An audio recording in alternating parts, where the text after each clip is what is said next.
Hello नमस्कार everyone. तो आज एक नई अपॉर्चुनिटी हमारे सामने आ गई है institute of banking personal selection यानी कि आरआरबी की। तो इसमें एक अपॉर्चुनिटी निकली हुई है हमारे पास। इसकी जो ऑनलाइन रजिस्ट्रेशन ऑफ एप्लीकेशन है वो स्टार्ट होगी आपकी 1/9 से, यानी कि पिछले कल से ये स्टार्ट हो गया है। और इसकी लास्ट डेट होगी आपकी अप्लाई करने की जो है वो 21। तो इसमें क्या क्या प्रोसीजर होगा, इसमें आप थोड़ा सा समझिए कि ऑनलाइन एग्जामिनेशन जो प्रिलिमिनरी एग्जामिनेशन होगा इसका वो नवंबर और दिसंबर में एक्सपेक्टेड है। और उसके बाद जो हमारा रिज़ल्ट आएगा वो भी आपका दिसंबर और जैन के बीच में एक्सपेक्टेड है नेक्स्ट ईयर में।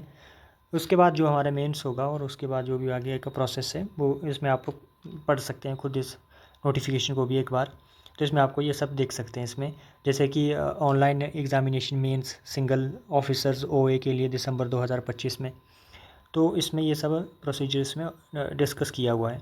हम आपको इसमें दिखाते हैं कि इसमें क्या क्या चीज़ें हैं जो आपको ज़रूरी है। देखिए इसमें post group A officer scale 1, 2 and 3, group B office associates आएंगे। तो इसमें जो आपको पता है कि आरआरबी जो है वो रूरल लेवल पे काम करते हैं। इसके बाद आप देखेंगे कि टेबल है पार्टिसिपेटिंग रीजनल रूरल बैंक्स। तो इसमें आप देखेंगे कि स्टेट वाइज जो है वो बैंक दिए हुए किस में कहाँ पे क्या क्या होगा, कितने कौन कौन से बैंक है स्टेट वाइज। एलिजिबिलिटी क्राइटेरिया की बात करें तो सबसे पहले तो सिटीजन ऑफ इंडिया, बाकी जो कंडीशंस है वो तो ऑब्वियसली अप्लाई होती है जैसे अदर में। एज की बात करें तो ग्रुप बी में जो ऑफिस असिस्टेंट है उसमें जो एज लिमिट है वो आपकी जनरल कैटेगरी के लिए 18 से 22, अगर 18 से 28 के बीच में आप हैं तो अप्लाई कर सकते हैं। कट ऑफ डेट जो है वो साथ में लिखी हुई है इसमें। उसमें ऑफिसर स्केल 1 के लिए जो 18 से 30 साल है, ऑफिसर स्केल 2 के लिए 21 से 32 साल के लिए, और ग्रुप ए ऑफिसर की बात करें तो ऑफिसर स्केल 3 जो है वो 21 से 40 के बीच में है। एज आपकी इस तरह से होनी चाहिए। जो अपर एज रिलैक्सेशन आपको मिलता है वो तो ऑब्वियसली मिलेगा ही मिलेगा इसमें। इसके बाद जो आता है आपका वो है इसमें रिजर्वेशन। तो रिजर्वेशन के लिए भी इन्होंने पूरा डिटेल से इसमें समझाया हुआ है कि किस तरह से इसमें जो सबसे इम्पोर्टेंट चीज़ होगी हमारे लिए वो है एग्ज़ाम। तो इसमें क्या है कि सबसे बड़ी चीज़ है इसमें इंग्लिश नहीं है। इंग्लिश नहीं है यानी कि आप सिर्फ और सिर्फ अगर आपके पास आपको मैथ और रीजनिंग का नॉलेज है तो आप इसमें अप्लाई कर सकते हैं और एग्ज़ाम को क्रैक करके एक अच्छी जॉब आपके पास होगी। फिर ऑफिस एसोसिएट की बात करें तो इसमें आपको ये बैचलर डिग्री की ज़रूरत है रिकॉग्नाइज्ड बोर्ड से। बाकी तो इसमें जो कुछ भी लिखा हुआ है ये डिज़ायरेबल है, ऐसा कुछ है नहीं कि ये कंपलसरी है। इसमें एक्सपीरियंस भी कुछ नहीं चाहिए। ऑफिसर स्किल 1 की बात करें जो बैचलर डिग्री आपके पास होनी चाहिए और प्रेफरेंस दी जाएगी। इन्होंने लिखा हुआ है कि एग्रीकल्चर हॉर्टिकल्चर पर, ये ऐसे ही लिखा होता है इसमें, सच कुछ होता नहीं है। डिज़ायरेबल में भी वर्किंग नॉलेज ऑफ कंप्यूटर होना चाहिए, इसमें भी एक्सपीरियंस नहीं है। खास करके एक्सपीरियंस पे ध्यान देना है आपने। उसके बाद ऑफिसर स्केल 2 की बात करें तो आपका 2 साल का आपके पास बैंक और फाइनेंशियल इंस्टीट्यूशन में काम करने का अनुभव होना चाहिए। इसके अलावा जो ऑफिसर स्केल 2 की बात करें तो इसमें भी 1 ईयर जो है वो फील्ड एक्सपीरियंस आपके पास होना चाहिए। तो ये सब चीज़ें ना थोड़ी सी हमारे फिर जो कॉम्पिटिटिव बच्चे होते हैं वो थोड़े उनसे बाहर की हो जाती हैं। इसके बाद जो नेक्स्ट चीज़ आती है हमारी वो होती है ऑफिसर स्केल 3। तो इसमें भी आपके पास 5 साल का मिनिमम एक्सपीरियंस होना चाहिए। तो ये सब इसमें क्राइटेरियाज़ हैं। इसके बाद जो क्रेडिट हिस्ट्री है इस पर खास ध्यान दीजिए। पहले भी एसबीआई ने भी एक बच्चे को इसमें बाहर किया हुआ था। तो क्रेडिट हिस्ट्री पे अपना ध्यान दीजिए कि the candidate applying shall ensure that they maintain a healthy credit history at a time of joining the participating RRBs. The maintain credit score will be as per the policy of participating RRBs amended from time to time. तो आपकी जो CIBIL score वगैरह है वो ठीक होना चाहिए, मतलब कहने की चीज़ ये है। उसके बाद ये जो क्लॉज है देखिए, does not apply to the candidate with no bank account. जिनके पास बैंक अकाउंट ही नहीं है उन पे अप्लाई नहीं होता। This requirement is not a pre condition to apply.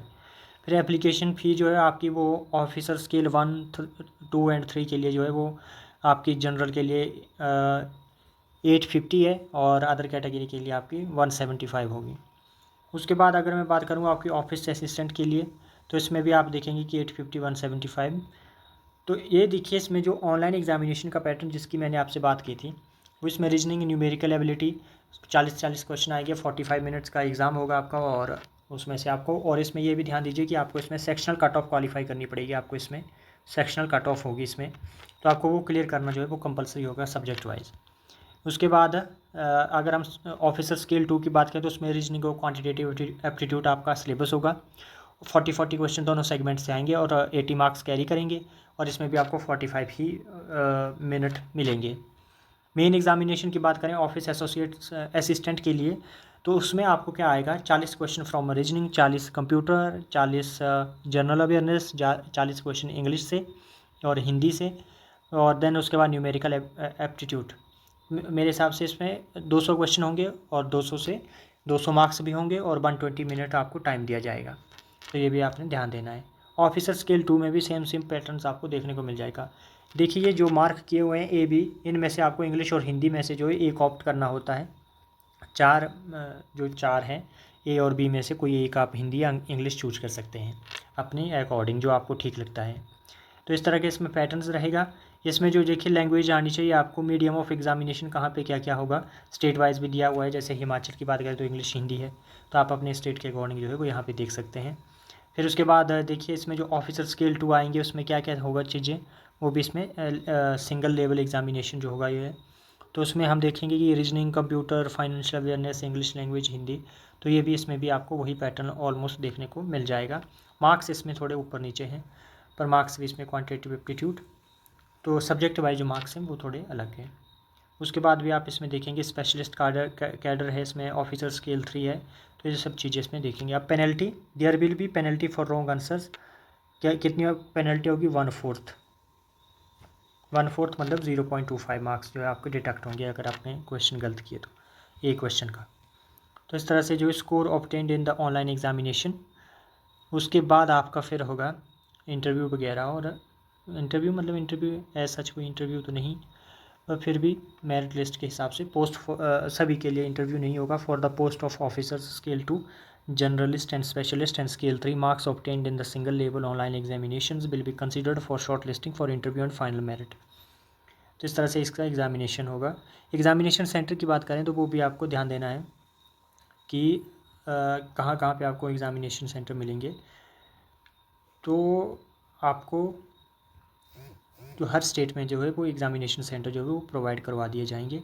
Interview का इसमें पैटर्न बताया हुआ है। फिर उसके बाद हमारा आता है लिस्ट ऑफ डॉक्यूमेंट की, और उसमें और प्रोसीजर्स भी बताए हुए हैं, तो ये आपको इसमें ध्यान देना है। इसमें जो नेक्स्ट चीज़ होगी जो मैं आपको बताना चाह रहा था, तो इसमें जो टोटल वैकेंसियाँ हैं वो 13,000 से ऊपर हैं। इसमें जो आपको दिख जाएगा वो मैं आपको यहाँ पे दिखा देता हूँ। ये देखिए वैकेंसीज़, तो वैकेंसीज़ में कितनी कितनी है आप देख सकते हैं। जहाँ से आप अप्लाई करेंगे, जिस स्टेट से, आप अपने अकॉर्डिंग जो है वो अप्लाई कर सकते हैं। तो आपको जहाँ पे ठीक लगता है, जैसे कि ये एमपी में देखिए 358 है, उसके बाद 800 आपको कहाँ पे देखने, कर्नाटका में देखने को मिलेगी। तो इस तरह से 1700 पोस्टें आपको राजस्थान में देखने को मिल जाएगी। तो इस तरह से इसमें है 1000 पोस्ट आपको यूपी में देखने को मिल जाएगी। फिर उसके बाद आपको हिमाचल में जो है वो 51 पोस्ट है। तो आप इसके अकॉर्डिंग जो है वो अप्लाई कर सकते हैं, आपको जैसे ठीक लगे आप करें। Thank you. तो अच्छी अपॉर्चुनिटी है अगर आपको लगता है कि आपका जो प्रिपरेशन है वो उस लेवल की है, क्योंकि कंपटीशन तो ऑब्वियसली अच्छा होगा इसमें, तो आप जो है वो अप्लाई कर सकते हैं। हिमाचल का जो बैंक है वो देखिए ये है हिमाचल प्रदेश ग्रामीण बैंक, तो आप अब इसमें अप्लाई कर सकते हैं।